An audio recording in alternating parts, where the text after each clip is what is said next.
Hi friends. కొన్ని feelings మనకి ఒక్కసారిగా అర్థం కావు, కానీ ఒక థర్డ్ పర్సన్ వచ్చినప్పుడు మన హార్ట్ ఎవరి వైపు ఉందో క్లియర్గా తెలుస్తుంది. మేఘన వచ్చిన తర్వాత నా లైఫ్ కూడా అలాగా మారిపోయింది. ఆ రోజు మెట్రో స్టేషన్ దగ్గర ఆమె అభిని హగ్ చేసిన చిన్న మూమెంట్ నాకు మాత్రం చాలా పెద్దగా అనిపించింది.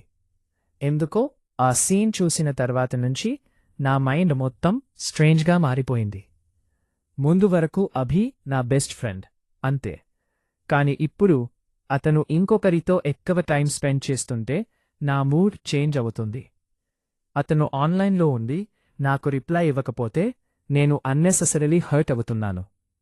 ఇది ఫ్రెండ్షిప్ కాదు, నాకు క్లియర్గా అర్థం అవుతుంది. కాని అది యాక్సెప్ట్ చేయడానికి ఫియర్. ఎందుకంటే ఒక్కవేళ నేను ఫీలింగ్స్ చెప్పాక అతను దూరమైతే ఆ థాట్నే నాకు అన్బేరబుల్.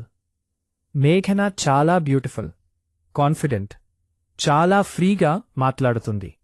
ఇతో ఆమెకి ఆల్రెడీ కంఫర్ట్ ఉంది. స్కూల్ ఫ్రెండ్స్ కాబట్టి వాళ్ల మధ్య మెమరీస్ కూడా చాలా ఉన్నాయి. నేను వాళ్ల కాన్వర్సేషన్స్ చూస్తుంటే ఇన్సైడ్ ఏదో ఇన్సెక్యూరిటీ. ఒకరోజు క్యాంటీన్లో మేము ముగ్గురం కలిసి కూర్చున్నాం. మేఘన సడన్లీ అడిగింది, అభి, నీ ఫోన్ వాల్పేపర్ ఇప్పటికీ అదేనా? అభి వెంటనే లాఫ్ అయ్యాడు. అది చేంజ్ చెయ్యను అన్నాడు. నేను క్యూరియాసిటీతో ఏ వాల్పేపర్ అన్నాను. అతను ఫోన్ చూపించాడు. మన ఫ్రెండ్స్ గ్రూప్ ఫోటో. కాని ఆ ఫోటోలో నేను అతని పక్కనే నిలబడి ఉన్నాను. ఎందుకో ఆ చిన్న విషయం కూడా నా హార్ట్ని హ్యాపీ చేసింది. మేఘన టీజ్ చేస్తూ అన్నది, నిహారిక లేకపోతే నీకు లైఫ్ బోర్ అనుకుంటా. అభి వెంటనే నన్ను చూసి నవ్వి అన్నాడు, ట్రూ యాక్చువల్లీ. ఆ మాట విన్నాక నా ఫేస్ మీద అన్నోయింగ్లీ స్మైల్ అయి. ఎందుకంటే కొన్ని స్మాల్ లైన్స్ కూడా మన హార్ట్కి చాలా స్పెషల్గా అనిపిస్తాయి. ఆ రోజు ఈవినింగ్ మేమిద్దరం యూజువల్ చాయ్ షాప్కి వెళ్ళాం. మేఘన ఆల్రెడీ వెళ్ళిపోయింది. చాలా రోజుల తర్వాత నేను, అభి మాత్రమే.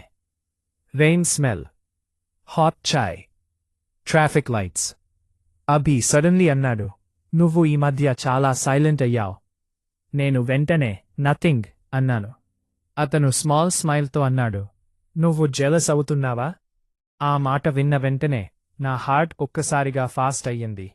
నేను వెంటనే డిఫెండ్ చేస్తూ, వై షుడ్ ఐ అన్నాను. అతను లాఫ్ చేస్తూ, అయితే గుడ్ అన్నాడు.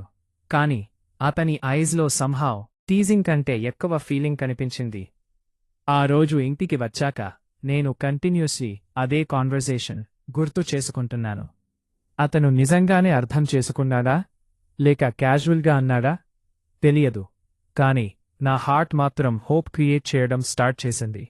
కొన్ని రోజుల తర్వాత మేఘన బర్త్డే వచ్చింది. అభి చాలా ఎక్సైటెడ్గా ప్రిపరేషన్ చేస్తున్నాడు. గిఫ్ట్ చూస్ చేయడానికి కూడా నన్నే తీసుకెళ్లాడు. మేమిద్దరం మాల్లో ఆల్మోస్ట్ 2 hours గూమేశాం. అతను డ్రెస్సెస్ చూస్తున్నాడు.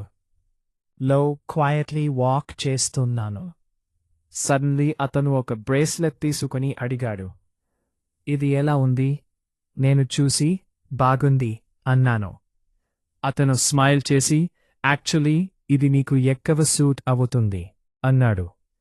నేను షాక్ అయి, అయితే నాకు కొనిపెట్టు అన్నాను జోకింగ్గా. అతను వెంటనే సీరియస్ ఫేస్ చేసి, కొంటాను అన్నాడు. కొన్ని సెకండ్స్ ఇద్దరం సైలెంట్. ఎందుకో ఆ మూమెంట్ చాలా రొమాంటిక్గా అనిపించింది. తరువాత అతను నిజంగానే అదే బ్రేస్లెట్ సీక్రెట్లీ కొనేశాడు. నాకు తెలియదు. పార్టీ రోజు ఆఫ్టర్ కేక్ కటింగ్ అందరూ బిజీగా ఉన్నప్పుడు అతను నా దగ్గరకు వచ్చి స్మాల్ కవర్ ఇచ్చాడు. ఇది మీకు అన్నాడు. నేను సర్ప్రైజ్ అయి, నా బర్త్డే కాదు కదా అన్నాను. అతను కామ్గా స్మైల్ చేసి అన్నాడు, తెలుసు, కాని చూసిన వెంటనే నీకు సూట్ అవుతుందని అనిపించింది. ఆ మాట విన్నాక నా హార్ట్ పూర్తిగా మెల్ట్ అయిపోయింది. నేను ఆ బ్రేస్లెట్ చేతికి వేసుకున్నప్పుడు అతను ఫ్యూ సెకండ్స్ చూస్తూ ఉండిపోయాడు. తర్వాత స్లోగా అన్నాడు, పర్ఫెక్ట్. ఆ ఒక్క వర్డ్ ఆ హోల్ నైట్ నా మైండ్లో రిపీట్ అయింది. కానీ హ్యాపీనెస్ ఎక్కువసేపు నిలవలేదు. పార్టీలో ఫోటోస్ తీసుకుంటున్నప్పుడు మేఘన సడన్లీ అభి షోల్డర్ మీద హెడ్ పెట్టుకుంది. అందరూ లాఫ్ చేస్తున్నారు. కానీ నా స్మైల్ అక్కడే ఫేడ్ అయిపోయింది. ఎందుకో టీయర్స్ రావాలనిపించింది. నేను క్వైట్లీ బయట కారిడార్కి వెళ్ళిపోయాను. Out side cool breeze. నేను డీప్ బ్రెత్ తీసుకుంటూ నిలబడ్డాను. అప్పుడే అభి వచ్చాడు. నిహారిక, నువ్వు ఓకేనా? నేను వెంటనే యా అన్నాను. అతను నా ఫేస్ని ఫ్యూ సెకండ్స్ అబ్జర్వ్ చేసి అన్నారు, నువ్వు ఏదో హైడ్ చేస్తున్నావు. ఆ మాట విన్నాక నా ఐస్ వెంటనే వాటరీ అయ్యాయి. ఎందుకంటే నేను హైడ్ చేస్తున్నది అతనే, నా ఫీలింగ్స్, నా జెలసీ, నా లవ్. నేను స్లోగా అన్నాను, కొన్ని థింగ్స్ చెప్పడం ఈజీ కాదు అభి. అతను కామ్గా నా దగ్గరికి వచ్చి అన్నారు, అయితే చెప్పడానికి టైం తీసుకో, నేను వెయిట్ చేస్తున్నాను. ఆ ఒక్క లైన్ నా హార్ట్ని ఇంకా కన్ఫ్యూజ్ చేసింది. ఎందుకంటే అతను ఫ్రెండ్లా మాట్లాడుతున్నాడా, లేక అతనికి ఏదైనా ఫీల్ అవుతుందా? ఆ రాత్రి నేను స్లీప్ కాలేకపోయాను. ఫోన్ గ్యాలరీలో మా ఫోటోస్ చూస్తూ ఉన్నాను. Chai shop selfies, library pics, rain day videos. ప్రతి మెమరీ ఇప్పుడు డిఫరెంట్గా అనిపిస్తుంది. ఎందుకంటే ఇప్పుడు నేను ట్రూత్ నుంచి ఎస్కేప్ అవ్వలేను. నేను అభిని ప్రేమిస్తున్నాను, కానీ మేఘన కూడా ఇప్పుడు మా మధ్యకి వచ్చేసింది. అదే నా బిగ్గెస్ట్ ఫియర్. ఇంతే ఫ్రెండ్స్, పార్ట్ 3లో ఫ్రెండ్షిప్, లవ్, జెలసీ మధ్య మా హార్ట్స్ ఎలా బ్రేక్ అవ్వడం స్టార్ట్ అయ్యాయో చూస్తాం.